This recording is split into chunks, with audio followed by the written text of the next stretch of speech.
नमस्कार, राम राम।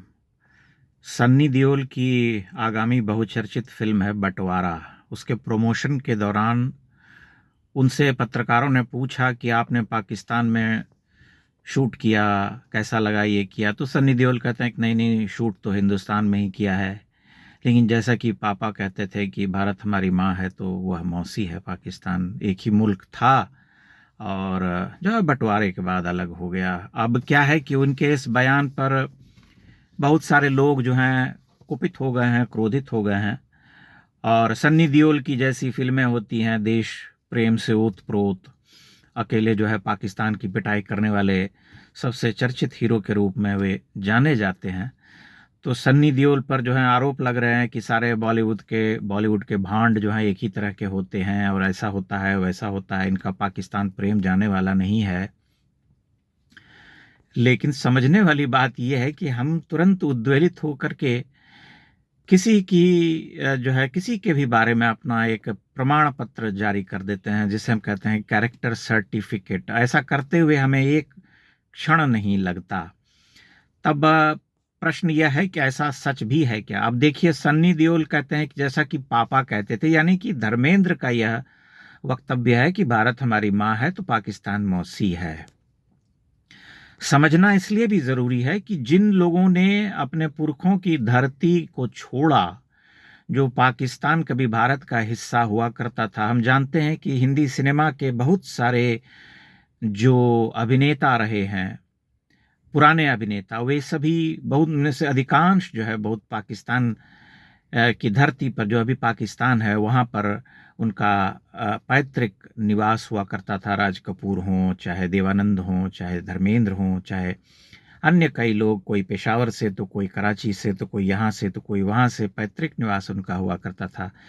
विभाजन के बाद, विभाजन के समय जो त्रासदी हुई, तो वे पाकिस्तान में अपने घर बार छोड़ करके यहाँ आने को विवश हुए। उसके बाद एक सभ्यतागत, जिसे हम कहते हैं सभ्यतागत परिवर्तन हुआ, एक जिसमें कि पाकिस्तान का पूरा चरित्र जो है बदल गया, परंतु धरती तो वही है। धरती वही है, भूमि वही है। हर व्यक्ति को अपने पुरखों की धरती से प्रेम होता है। अब मैं एक अत्यंत ही साधारण व्यक्ति हूं, मैं कोई अभिनेता स्टार नहीं हूं, लेकिन मेरे मन में भी कई बार ऐसी इच्छा पनपी है कि मुझे लाहौर जाना चाहिए, देखना चाहिए कैसा है, कराची जाना चाहिए, पेशावर जाना चाहिए, पाकिस्तान में देवी हिंगलाज का मंदिर हुआ करता था कभी, वहां जाना चाहिए। अब पे लाहौर जाने की इच्छा इसलिए भी होती है कि मेरे नाना वहां से संस्कृत विद्यापीठ से पढ़ करके आए थे, तो मैं चाहता हूं कि कभी जाऊं, अगर उसके कोई चिन्ह हो तो वह देखूं। तो किसी भी धरती से किसी मनुष्य का द्वेष नहीं हो सकता। उस धरती को कैसे सभ्यता और संस्कृति के रूप में बदल दिया गया, यह एक भिन्न प्रश्न है। पाकिस्तान में लोग अभी, अधिकांश लोग जो हैं भारत द्वेषी हैं और एक तरह से उस छोटी मानसिकता के हैं जिनके भीतर यह कीड़ा पलता रहता है, लेकिन उससे कोई पुरखों की धरती को गाली नहीं देता है।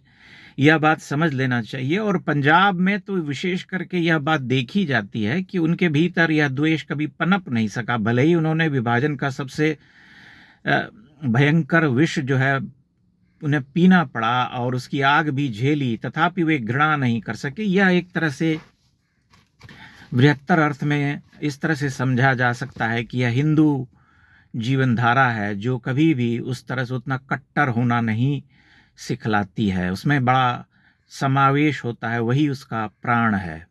इसलिए आदमी कभी भी उस तरह से घृणा नहीं कर पाता है और बार बार ये कहता है कि पुरखों।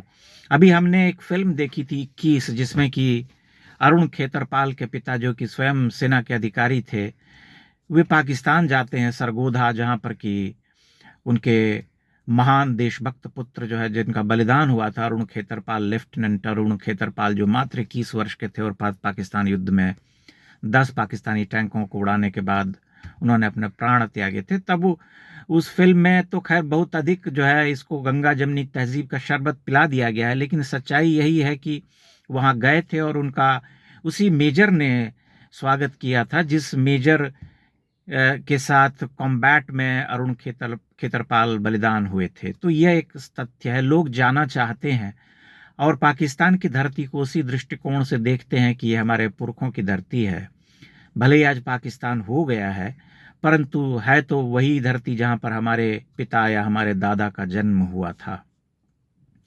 दूसरी बात यह भी है कि जब हम किसी अखंड भारत का स्वप्न देखते हैं, तब उस अखंड भारत में पाकिस्तान का वह भूभाग भी अनिवार्य रूप से होता है, जो अभी हमारा बैरी है।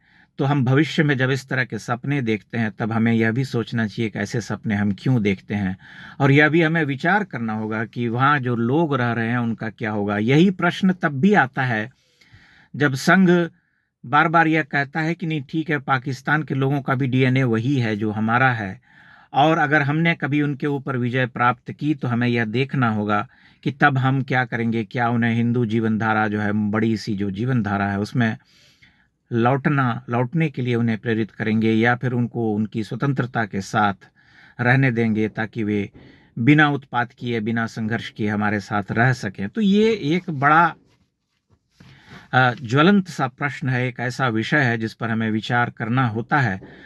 लेकिन हम किसी को इस बात के लिए गाली नहीं दे सकते कि वह ऐसा कहता है कि भारत हमारी माँ है और पाकिस्तान मौसी, छोटी बहन जैसी है। तो इस सत्य को हमें स्वीकार करना पड़ेगा, क्योंकि इसका जो जुड़ाव है वह केवल भौतिक नहीं है बल्कि आत्मिक है, आत्मा से है, पुरखों की धरती से लगाव होता है। जो लोग कश्मीर से विस्थापित कर दिए गए, भगा दिए गए, क्या उनके मन में अपने उन प्रदेशों में या अपने उन घरों की ओर जाने का नहीं करता है?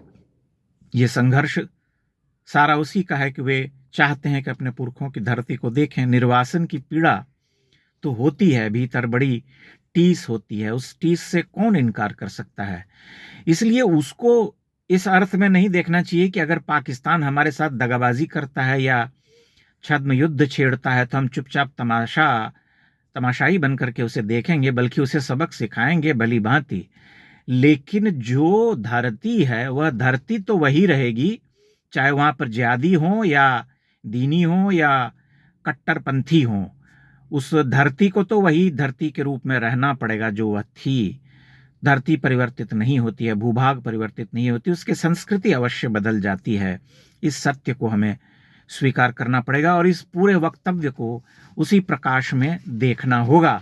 ध्यान हमें इस बात का भी रखना चाहिए कि जब हम किसी व्यक्ति के ऊपर आरोप लगाते हैं, मैं किसी का बचाव नहीं कर रहा हूं, मैं आपको स्पष्ट कर दूं, मैं केवल उस टिप्पणी को उसके मूल अर्थ के साथ, उसके मूल भावना के साथ समझने की वकालत कर रहा हूं। क्योंकि वैसे भी सन्नी देओल ने यह कहा कि जैसा कि मेरे पापा कहा करते थे कि भारत माँ है मौसी, यानी यह हो जो वक्तव्य है या जो बयान है यह मूलतः धर्मेंद्र का है, न कि सनी देओल का है, जिसे उन्होंने कोट किया है वहां पर। और उस बयान के साथ वे हैं, यानी वे भी मानते हैं कि सनी देओल कोई एकदम युवा तो है नहीं, वे तो एक तरह से बुजुर्ग हो चुके हैं, बुढ़ापे की ओर अग्रसर हैं।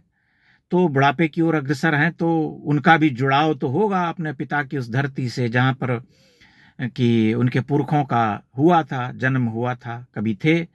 तो ये बात जो है समझ में हमें आनी चाहिए और इस पूरे वक्तव्य को उसी प्रकाश में देखे जाने की आवश्यकता है। आपके जो भी विचार हों इस बारे में अवश्य साझा करें।